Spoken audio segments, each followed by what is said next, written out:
తెలుగు నేల ముక్కోటి ఏకాదశి వైభవంతో శోభిల్లుతోంది. ఆలయాలు భక్తుల రద్దీతో మరింత శోభాయమానంగా మారాయి. తిరుమల, భద్రాచలం, యాదగిరిగుట్ట, ద్వారకా తిరుమల, సింహాచలం మొదలు ఆంధ్రప్రదేశ్, తెలంగాణలోని ప్రముఖ ఆలయాలన్నీ కిటకిటలాడుతున్నాయి. తెల్లవారుజాము నుంచే స్వామివారి దర్శనాలకు బారులు తీరారు భక్తులు.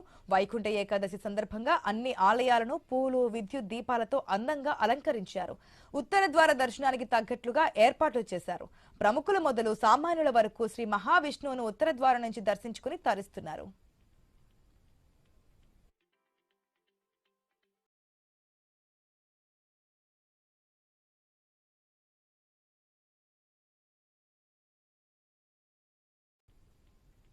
ఉమ్మడి ఆదిలాబాద్ జిల్లా వ్యాప్తంగా ఉన్న వైష్ణవ ఆలయాలకు పోటెత్తారు భక్తులు.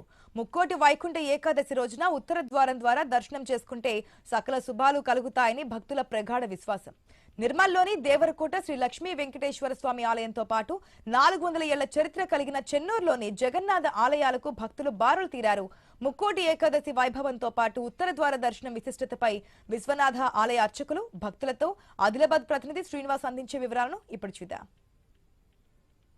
దర్శనం పురస్కరించుకొని ఉమ్మడి ఆదిలాబాద్ జిల్లా వ్యాప్తంగా ఉన్నటువంటి వైష్ణవ దేవాలయాలకు అయితే ఇటు భక్తులు అయితే పోటెత్తారు. ఉదయం 4 గంటల నుంచే భారీగా భక్తులు ఇటు ఆలయాలకు పోటెత్తడంతో కూడా భక్తులకి ఎక్కడ ఎటువంటి ఇబ్బందులు కలగకుండా ఆలయ అధికారులు అయితే పూర్తిగా అన్ని రకాల ఏర్పాట్లు అయితే చేసిన పరిస్థితులు అయితే ఉన్నాయి. అయితే ఈ రోజు ప్రత్యేకంగా ఉత్తర ముఖ ద్వారా దర్శనం చేసుకుంటే మాత్రం తమ జన్మజన్మల పాపాలు పోతాయంటూ కూడా ఒక నానుడి అయితే ఉంది. ప్రస్తుతానికి మనం మంచిర్యాల జిల్లా కేంద్రంలోని విశ్వనాథ ఆలయంలో ఉన్నాం. మనతో పాటు ఆలయ ప్రధాన అర్చకులు ఉన్నారు. వారిని అడిగి తెలుసుకున్నాం. సార్ చెప్పండి స్వామి, అసలు వైకుంఠ ఏకాదశి విశిష్టత ఏంటిది? ఈరోజు ఉత్తరముఖ ద్వారం ద్వారా దర్శనం చేసుకుంటే భక్తులకు ఎటువంటి మంచి శుభం కలుగుతుంది? ఈరోజు ప్రత్యేకంగా అసలు ఉత్తరముఖ ద్వార దర్శనం అంటే ఏంటి, దాని ప్రాముఖ్యత ఏంటి?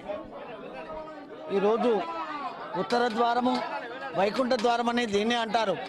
దీనిని ప్రత్యేకించి దర్శన రేవులో ప్రత్యేకత ఏంటంటే ఆ నారాయణుడు ముక్కోటి దేవతలకు కూడా మోక్ష ప్రదాత కాబట్టి ఆయన ముక్కోటి దేవతలకు కూడా ఇవ్వనటువంటి అవకాశాన్ని మనకు ఈ కలియుగంలో ఈ మానవ లోకంలో మనకు ఇస్తాడట.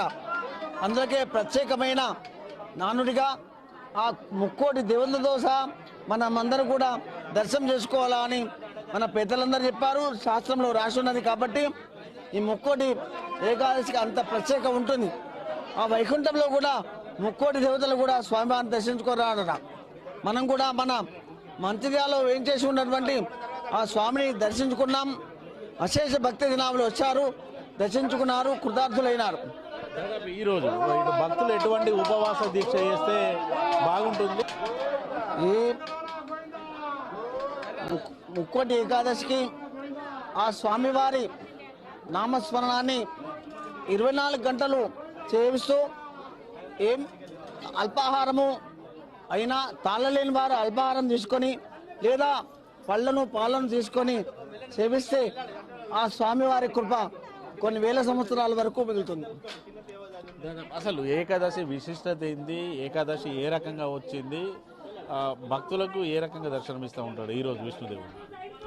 కొంతమంది దేవతలు ఎలాగా మన నారాయణ కృప పొందాలని అనుకొని ఆలోచించారట. దానికి అందులకు నారాయణుడు తాను నేను వైకుంఠ ఏకాదశిలో ప్రత్యేకంగా మీ దేవతలందరికీ కూడా మరియు కలియుగంలో నేను మీకు అవకాశం ఇస్తానని చెప్పి అందులకే మనకు ఆ కలియుగం వైకుంఠంలో మరియు మనకి ఈ మానవ లోకంలో కూడా స్వామివారు మన దేవాలలో అర్చామూర్తిగా ఉన్నటువంటి స్వామి మనకు కృపను ప్రత్యేకించి కలిగిస్తున్నారు ఈ దర్శన భాగ్యంతో పాటు. దాదాపు మిగతా 3 ద్వారాలు ఉంటాయి, కానీ వైకుంఠ ఏకాదశి రోజు ఉత్తరముఖ ద్వారానికి అయితే ఒక ప్రత్యేకత ఉన్నది. ఈ ఉత్తరముఖ ద్వారం ద్వారా విష్ణువు దగ్గరికి వెళ్తే మాత్రం ఎప్పటికి కూడా అక్కడే ఉంటారు అనేది ఒక పురాణ గాథన అవుతుంది. వాస్తవేనా అసలు ఇది? వాస్తవం. తాను మోక్ష ప్రదాత కాబట్టి అతన్ని ఆ వైకుంఠ ద్వారంలో ఉత్తర ద్వారం దర్శించుకుంటేనే భాగ్యం కలుగుతుంది. అందుకే ఈ ప్రత్యేకం. ఆ ముక్కోటి దేవతలే వైకుంఠంలో దర్శనం చేసుకుంటారు. మనం కూడా ఈ కలియుగంలో మనం దర్శనం చేసుకోవడమే మహాభాగ్యం. తో పాటు కొంతమంది భక్తులు కూడా ఉన్నారు, వారిని కూడా అడిగి తెలుసుకుంటారు. చెప్పండి, ఎన్నెలుగా మీరు ఉత్తరముఖ ద్వార దర్శనం చేసుకుంటారు? ఈ దర్శనం చేసుకోవడం వల్ల ఎటువంటి మంచి కలుగుతుంది? ఇది ఒక ఓం నమో వెంకటేశాయ ఇది ఒక మంచి రకమైన అనుభూతి. ఉదయకాలంలో ఇంత బ్రహ్మాండంగా జరగడం అనేది భక్తుల యొక్క అవకాశం. భగవంతుని దర్శనం చేసుకోవడం వల్ల పూర్వజన్మల యొక్క ఫలితం లభిస్తుందని చెప్పి ఒక శాస్త్ర విధానం ఉన్నది. అందుకోసం చాలామంది మేము దర్శనానికి వచ్చేస్తాం. సుమారు దగ్గర ఒక 15 సంవత్సరాల నుంచి దర్శనం చేసుకోవడం జరుగుతుంది. ఈరోజు ఇది ముక్కోటి ఏకాదశి సందర్భంగా చాలా ప్రజలందరూ వచ్చి మంచిగా దర్శనం చేసుకుంటారు. ఈ దేవస్థానం వారు కూడా సకల సదుపాయాలు కల్పించారు. ఇది మంచిర్యాలకు మంచి జరగాలని కోరుకుంటూ మేము అందరం మా కుటుంబ సభ్యులు కూడా బాగుండాలని కోరుకుంటాం. ఇది ఇటు అర్చకులు కానీ భక్తులు కానీ చెప్తున్నది ఒకటే, ఈ వైకుంఠ ఏకాదశి రోజున కనుక ఉత్తరముఖ ద్వారం ద్వారా మహావిష్ణువుని దర్శనం చేసుకుంటే తమకు సకల పాపాలు పోతాయి. అంతేకాకుండా తాము దాదాపుగా 10 నుంచి 15 ఏళ్ళుగా ఉత్తరముఖ ద్వారా దర్శనం చేసుకుంటాను. ఈ దర్శనం చేసుకోవడం ద్వారా పూర్తిగా తమ ఇంటిల్లిపాది సుఖ సంతోషాలతోటి ఉంటున్నారంటూ ఇటు భక్తులు అయితే చెప్తున్న పరిస్థితులు అయితే. వీడియో జర్నలిస్ట్ రమేష్తో శ్రీనివాస్, ఐ న్యూస్, మంచిర్యాల జిల్లా నుండి.